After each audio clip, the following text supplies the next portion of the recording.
राम कृष्ण की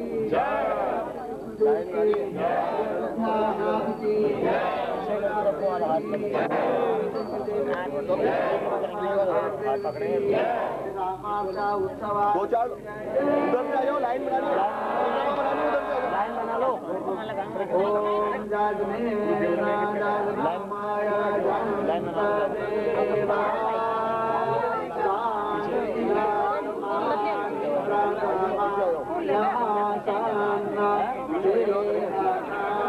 कामेश्वर वै श्रवणो दधातु कुबेराय वै जनयन् देवैका ओम नानां सुगन्धपुष्पाणि यथाकालोद्भवानि पुष्पाञ्जलिर्मयादत्तं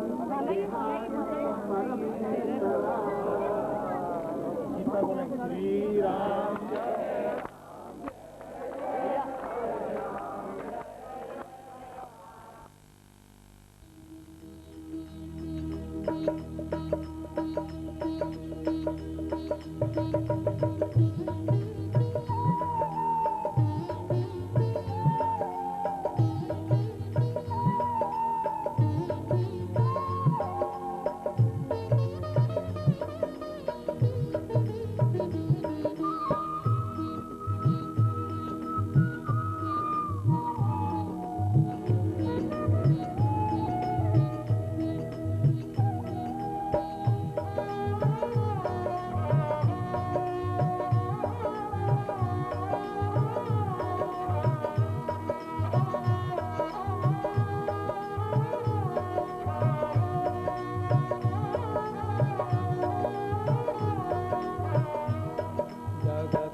जगत के रंग क्या देखूं तेरा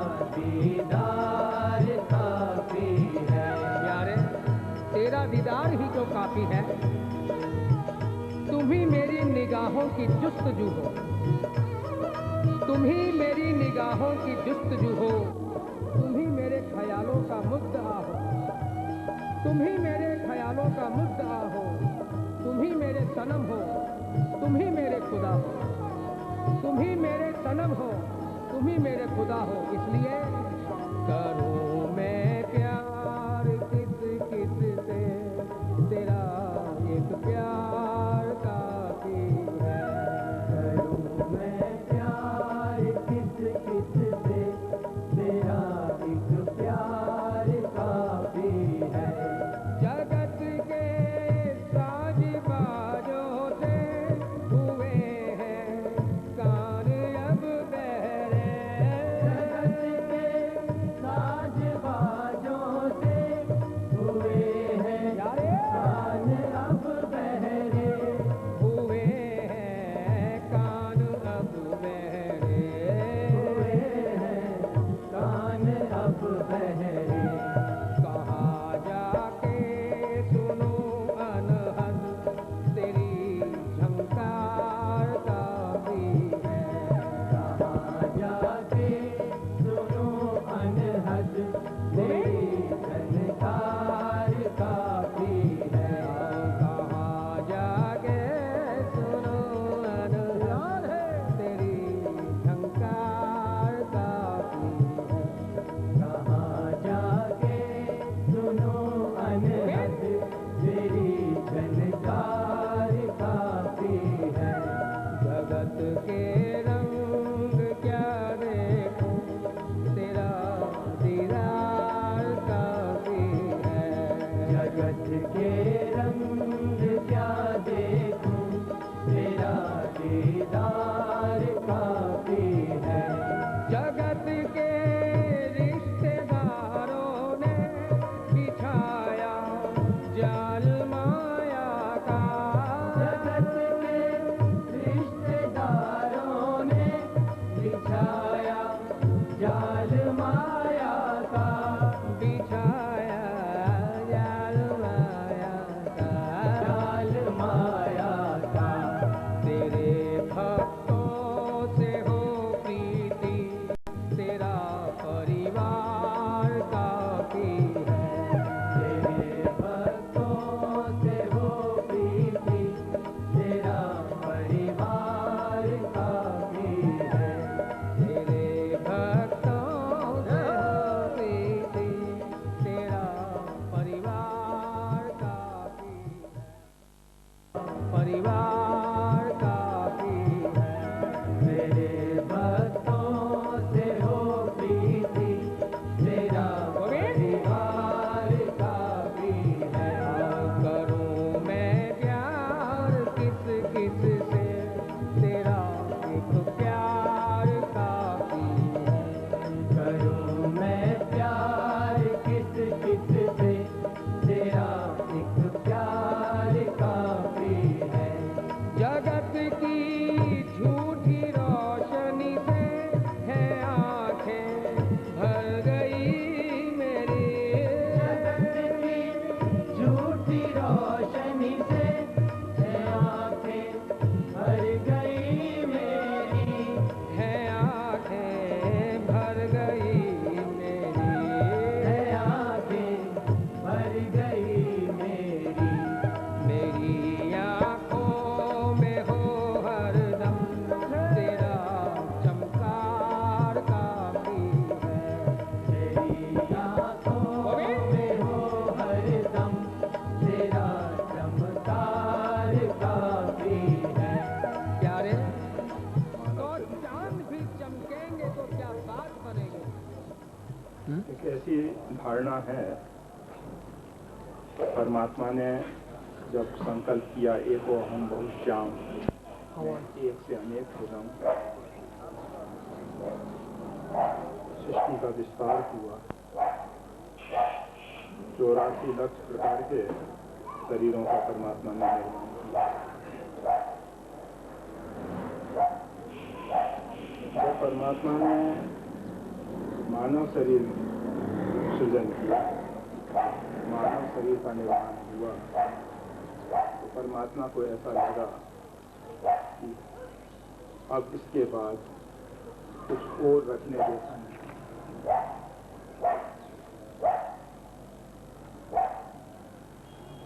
परमात्मा ने मानव को एक सबसे बड़ी विशेषता जो दी है वो यह है कि वो नर से नारायण हो सकता है। आप सबने शायद सुना होगा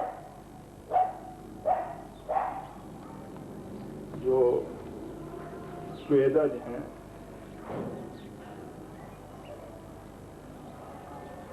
मतलब श्वेत पसीने इत्यादि से पैदा होने वाले जीव, उसमें चेतना का एकमात्र विकास है।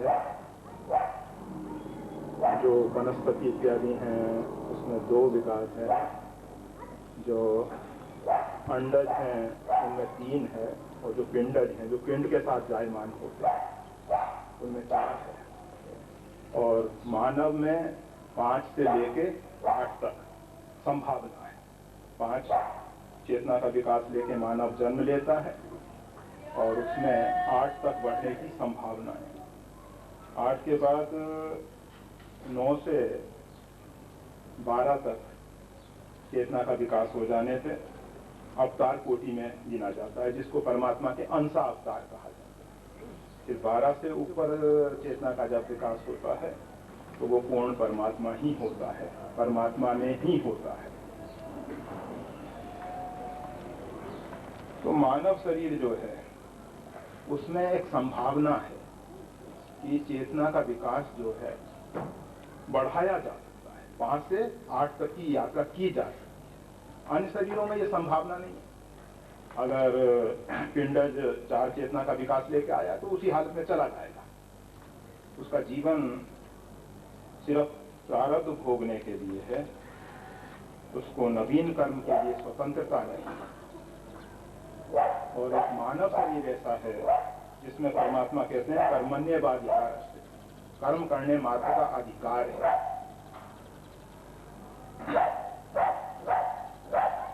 एक जगह गीता में भगवान श्री कृष्ण को कहना पड़ा, जैसी तुम्हारी इच्छा हो वैसा करो।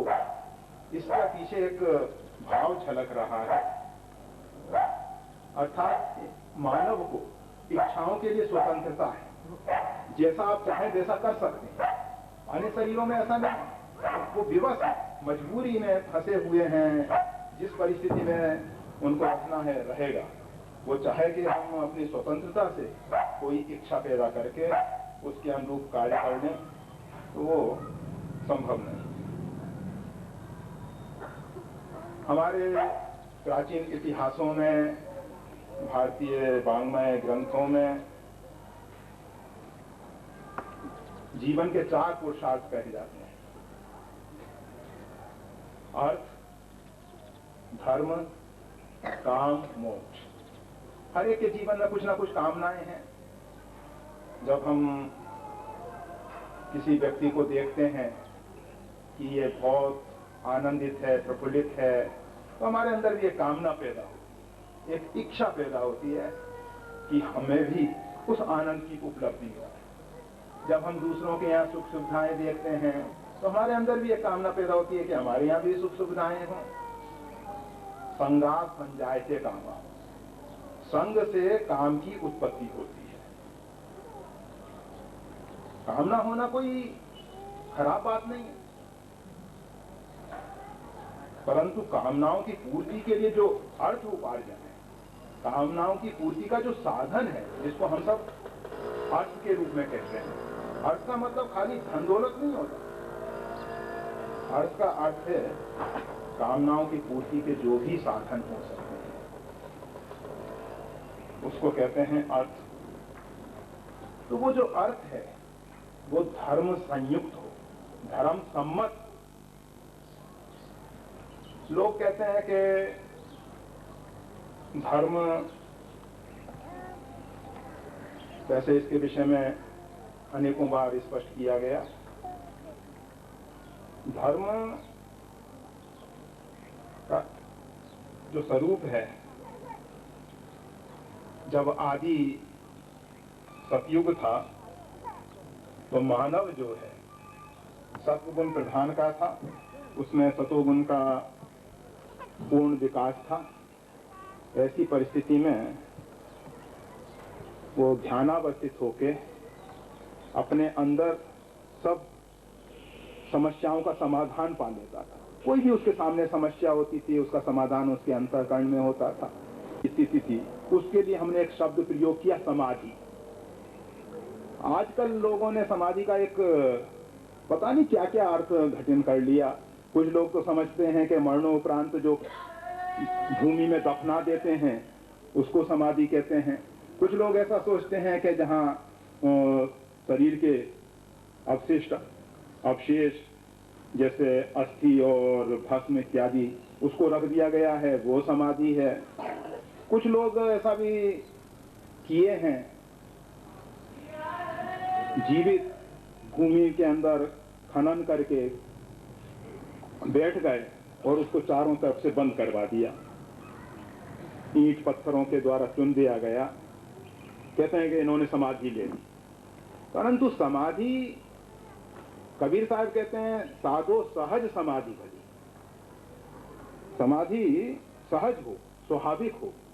आपने शायद रामचरितमानस में पढ़ा हो, नारद जी का एक प्रसंग आता है, उसमें कहा गया है लागी समाधि अखंड अपारा। नारद जी को एक शाप है कि वो कहीं भी एक स्थान पे लंबे समय तक नहीं रुक सकते। परंतु जब परमात्मा का स्मरण करने लगे, सुमरत हरि ही श्राप गति बाधी, सहज विमल मन लाग समाधि। परमात्मा का सुमरन करने लगे और परमात्मा का जब सुमरन हुआ तो श्राप की गति रुक गई। ख्याल करना, परमात्मा के सुमरन में वो ताकत है, वो शक्ति है, वो सामर्थ्य है कि श्राप भी वहां प्रवेश नहीं कर सकता। काल वहां अबाधित हो जाता है, काल का वहां प्रवेश नहीं। आप सबने शायद एक देखा होगा, भगवान शिव के पकड़े हुए एक बालक है और यमराज जो हैं हाथ में त्रिशूल लिए हुए हैं या यमपाश लिए हुए हैं। वो मार्कंडे का चित्र है, महर्षि मार्कंडे। वो बता रहे हैं, वो चित्र बताता है कि मार्कंडे ऋषि जो हैं जब शिव आराधना कर रहे हैं तो जो काल का अधिष्ठाता यम काल पास लेके पहुंचा, फिर भी वो उनको उसमें बांध नहीं सका। काल से वो अबाधित है। जो जीव परमात्मा का सुमिरन करता है, जो परमात्मा में स्थित हो जाता है, वहां फिर काल की गति नहीं। और जब तक हम संसार का चिंतन कर रहे हैं, विषयों का चिंतन कर रहे हैं, तभी तक हम काल के द्वारा बाधित होते हैं। तो हम नारद जी परमात्मा का स्मरण करते हैं, मन निर्मल हुआ।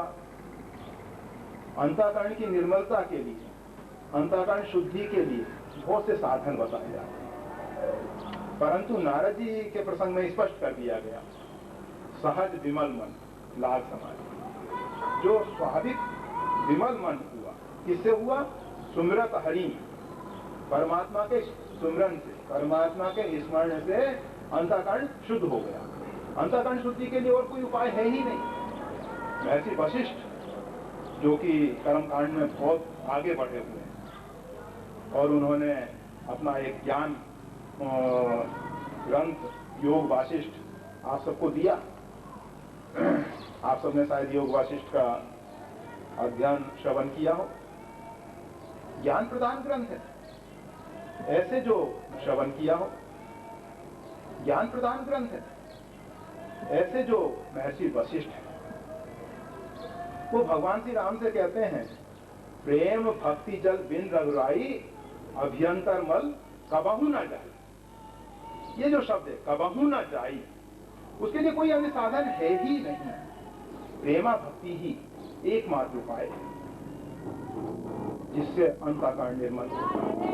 हम नाना प्रकार के यज्ञ अनुष्ठान जब तक करते रहें और असंख्य जाए फिर भी अंतःकरण शुद्धि नहीं। अंतःकरण शुद्धि के लिए प्रेमा भक्ति ही एकमात्र साधन, और भक्ति साधन साधन, भक्ति कृपा साधन। तो नारद जी का अंतःकरण निर्मल हुआ, लागी समाधि, समाधिष्ठ हो गए। नारद जी के सामने इंद्र से प्रेरित होकर कामदेव आया, काम अपने परिकरों को लेके आया है। नारद जी सब देख रहे हैं। देखिए लोगों की क्या धारणा रही है अभी तक कि समाधि का मतलब नेत्र बंद कर लिया जाए, परंतु प्रसंग बता रहा है। नारद जी का जो प्रसंग है, मानस का अगर किसी ने अध्ययन किया हो, आप तो पढ़ते तो हैं ही, सुनते तो हैं ही, तो उसमें स्पष्ट है कि नारद जी ध्यान में बैठे हुए हैं, समाधि में बैठे हुए हैं। इंद्र की प्रेरणा से कामदेव आया, और गोस्वामी तुलसीदास जी कहते हैं काम कला कछ मुनि ही न व्यापी। काम की जितनी कलाएं हैं उसने सब प्रदर्शन की, परंतु नारद जी को एक भी कला प्रभावित नहीं कर। अगर नारद जी जड़वत बैठे होते, पत्थर बन के बैठे होते, तो प्रभावित होने का कोई प्रश्न ही नहीं था। और शायद परमात्मा को कभी ऐसा नहीं लगा होगा कि इंसान को पत्थर बना दे। अगर कोई ने समाधि का अर्थ जड़ कर लिया है कि जड़वत पत्थरवत बैठ जाना, तो शायद वो भूल में होंगे। अगर परमात्मा को ऐसा लगता कि इंसान का जीवन का ध्येय जो है, लक्ष्य जो है पत्थर बनना है, तो मानव क्यों बनाते? क्या मानव से फिर हम पत्थर बन जाएं? इसको तो समझदारी नहीं कहेंगे। समाधि है, समाधिष्ठ बैठे हुए हैं। काम कला कछमु नहीं न व्यापी, सब देख रहे हैं। अप्सराएं आई हैं, नाना प्रकार के नृत्य वाद्य बज रहे हैं, नृत्य हो रहा है, संगीत हो रहा है, हाव भाव व्यक्त कर रही हैं, परंतु नारद जी जो हैं देखते हुए भी प्रभावित नहीं हो रहे हैं। क्यों? क्योंकि वो समाधिष्ठ है। तो हम बता रहे थे आपको, समाधि का अर्थ जड़ बनना नहीं है, पत्थर बनना नहीं। आप उस परम चेतन में स्थित हो, आप परम चेतन के अंश हो, आप उस परम चेतन के पुत्र हो। आप अपनी चेतना का त्याग कर दो, इसका नाम समाधि नहीं है। आप पूर्ण रूपेण चेतन में स्थित हो, उसका नाम समाधि है। और वैसे तो मूर्छा, मादक द्रव्य इत्यादि लेके हम थोड़ी देर के लिए मूर्छित हो जाएं, अपने आप को भूल जाएं, संसार को ना समझ पाएं, इसका नाम भी समाधि नहीं है। सुषुप्ति का नाम भी समाधि नहीं है। प्रगाढ़ नींद में आप सोए होते हो और आप को ये भी नहीं मालूम होता कि आप किस बिस्तर पे सोए हो, आपके समीप कौन है, तो उसका नाम भी समाधि नहीं है। कृत युग सब जोगी विज्ञानी, हम आपको बता रहे थे, सतयुग था, सत्व प्रधान युग था। मानव के अंदर समाधिष्ठ स्थिति में सब समाधान हो जाया। जो भी समस्याएं थी उनका समाधान अपने अंतःकरण में होता था। युग परिवर्तन हुआ, और जब युग परिवर्तित हुआ, रजोगुण बढ़ने लगा, इंसान अपने आप में स्थित नहीं रह सका, अपने से बाहर। तब हमारे ऋषियों को, हमारे मनीषियों को, हमारे आचार्यों को लगा कि इसके लिए एक आचार संहिता दी, जिसका ये पालन करे, और उस आचार संहिता का जब वो पालन करेगा तो वो जीवन में निःश्रेयस की प्राप्ति करेगा, जिसको पाने के बाद कुछ पाना शेष नहीं रहेगा, उस परम तत्व को वो पाएगा। उस आचार संहिता का नाम हुआ धर्म। धर्म कहते हैं जिससे जीवन में दुखों का आत्यंतिक अभाव हो। कोई जीव ऐसा नहीं है जो अपने जीवन में दुख चाहता हो। सारा संसार, सभी प्राणी चाहते हैं कि जीवन में सुख मिले। और आज चाहे विज्ञान हो, चाहे अन्य प्रकार के ज्ञान हो, या मानव की चेष्टाएं हों, उन सब के पीछे एक लक्ष्य दिखाई दे रहा है, किस प्रकार से सुख शांति मिले। कोई नहीं चाहता कि दुख मिले। आप लोग बस एक बात रट रखे हो कि वो माता कुंती ने तो दुख मांगा था, पर माता कुंती ने दुख मांगा था। क्यों मांगा था? जब भगवान श्री कृष्ण पांडवों को राज्य प्राप्त कराकर द्वारका जाने लगे तो माता कुंती के नेत्रों में अश्रु भर आए। कहा कि मां, आज आपके नेत्रों में अश्रु विदाई के समय। हाँ, भगवान कृपा करके हमको तो दुख दे दो जिसमें आपका संयोग बना हुआ। वो सुख किस काम का जिसमें आपका बिछो हो रहा है, आप हमसे अलग हो रहे हैं। तो माता कुंती चाहती है परमात्मा का नित्य संयोग, ना कि दुख। दुख के दिनों में परमात्मा उनके साथ थे, कष्ट के समय में उनके साथ थे, इसलिए उन्होंने ऐसे शब्दों का प्रयोग किया। तो वास्तव में माता कुंती दुख नहीं चाहती। अगर दुख चाहती होती तो अनेकों बार पांडवों को भगवान श्री कृष्ण के माध्यम से भी प्रेरित की हैं। स्वयं ने भी संदेश भेजे हैं कि माता अपने पुत्र को जिसके लिए जन्म देती है वो समय आ गया है ये दृष्टि, और तुम अपने पुरुषार्थ के द्वारा अपने पूर्वजों की कीर्ति को अक्षुण्ण रखते हुए, धर्म की मर्यादा पे चलते हुए अपने राज की प्राप्ति करो। ऐसा माता कुंती का आदेश है। अगर माता कुंती को लगता है कि दुख भोगना बहुत अच्छी बात है तो वो महाभारत होने से पूर्व ही कहती, चलो भैया, चलो पुत्रों, वन में रहेंगे, दुख भोगेंगे, अच्छा। परंतु वो चाहती थी दुख की निवृत्ति हो। वो नहीं चाहती है कि दुख मिले। सीधी सी बात है, कोई भी दुख नहीं चाहता। अगर माता कुंती चाहती होंगी तो चाहती होंगी, आप तो नहीं चाहते ना। सीधा तो धर्म अर्थात जिसके द्वारा जीवन में दुखों का आत्यंतिक अभाव हो और जीवन में निःश्रेयस की प्राप्ति कर सके, उसको कहते हैं धर्म। उसके लिए हमारे ऋषियों ने एक व्यवस्था दी, एक आचार संहिता दी, जिसको धर्म के स्वरूप में स्वीकार किया गया। युग फिर बदला, लोगों में तमोगुण भी प्रवेश कर गया।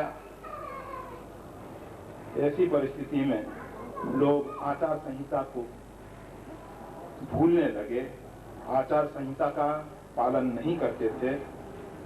तो शासन, राजाओं को अधिकार दिया गया कि तुम इन मानव के द्वारा, प्रजा के द्वारा धर्म का पालन कराओ, और जो नहीं करता है उसको दंड। शासन में दंड इत्यादि की व्यवस्था हुई, उसके द्वारा धर्म का पालन।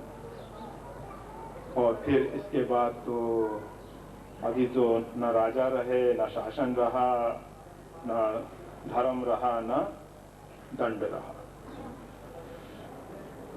ऐसी स्थिति में हम सब आज जी रहे हैं। तो हम आपको बताना चाह रहे थे कि परमात्मा ने हम सबको जो मानव शरीर दिया, तो उसके पीछे परमात्मा को एक अपेक्षा है कि हम अर्थात प्रत्येक मानव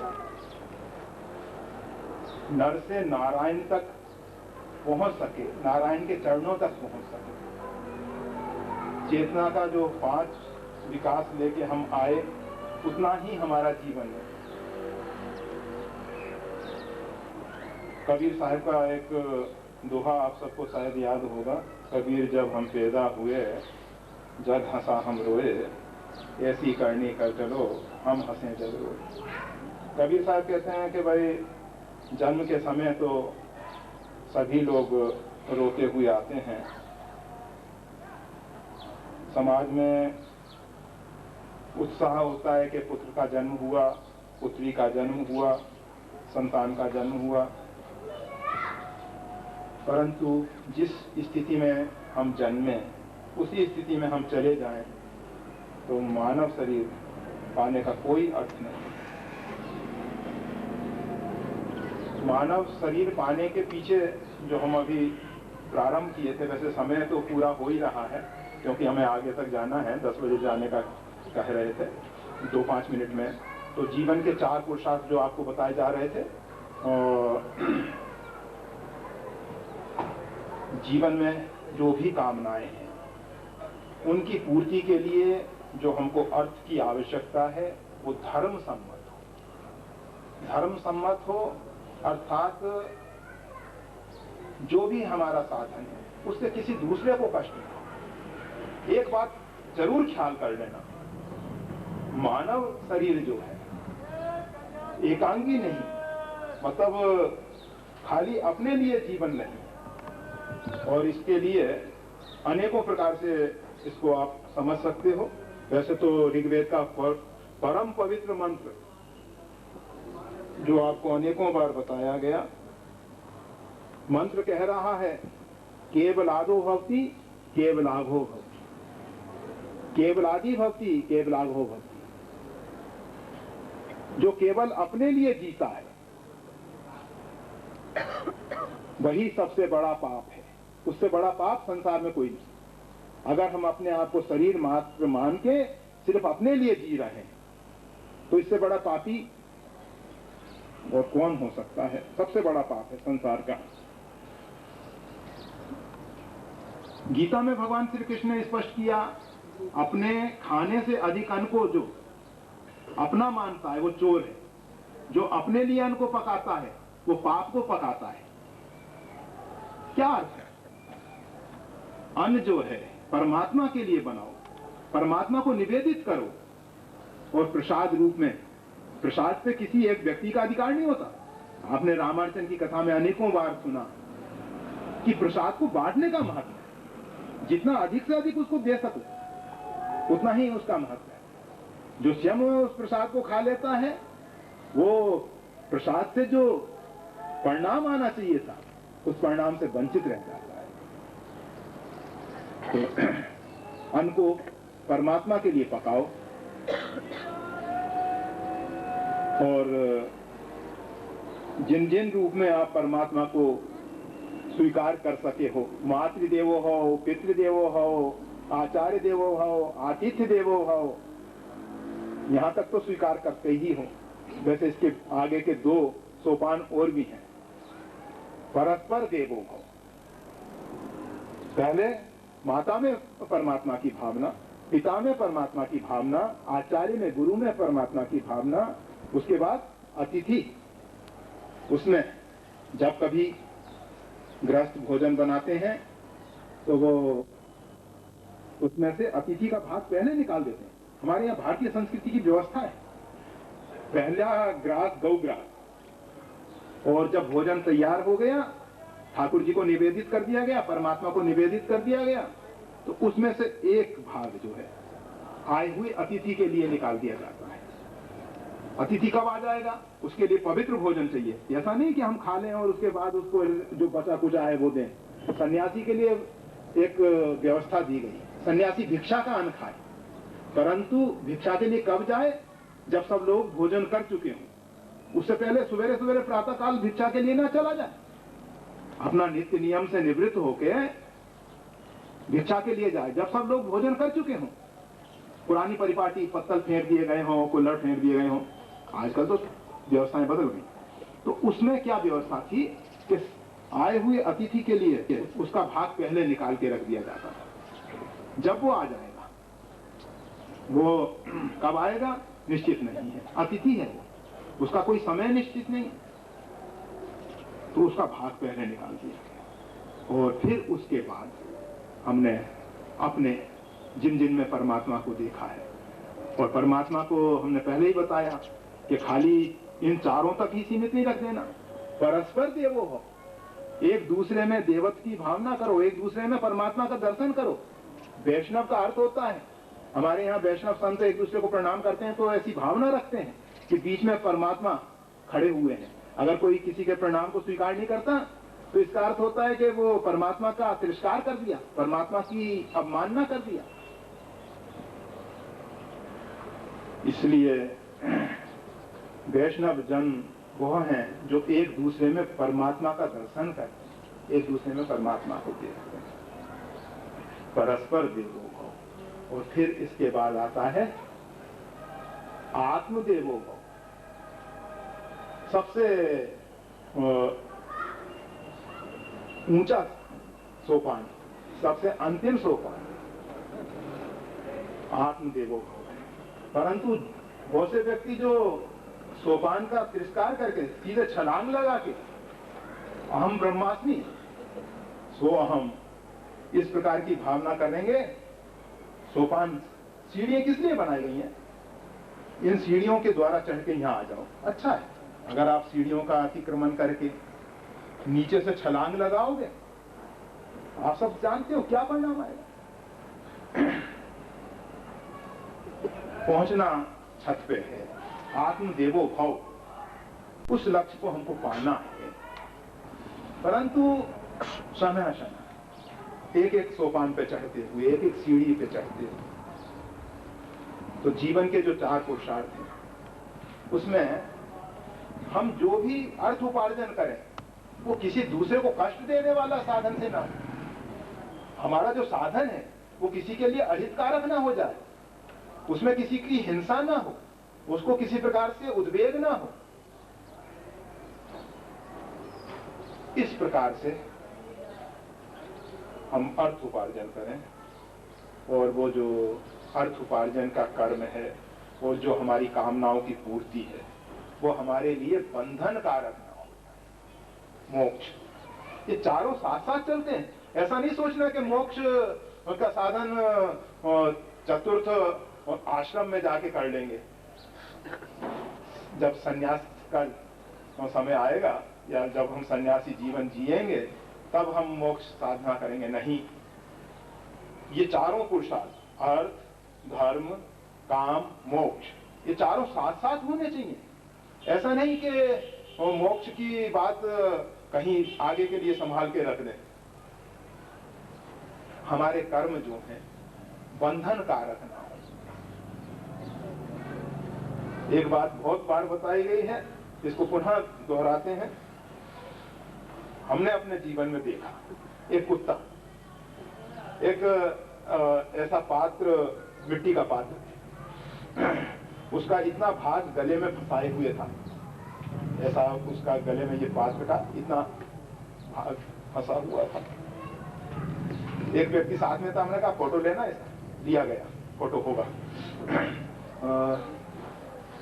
हुआ क्या, मिट्टी का पात्र में कुछ खाद्यान्न रखा था और कुत्ते ने उसमें मुंह डाल दिया, खाया। खाने के बाद पात्र गले में फंस गया। उसने इधर उधर किया, कहीं से टकरा के उस पात्र को तोड़ दिया, मिट्टी का पात्र, परंतु वो जो ऊपर का भाग है वो गले में फंसा गया। वो कुत्ता हमको बहुत अच्छी एक प्रेरणा दी, इसीलिए कहा गया कि इसका फोटो रखना।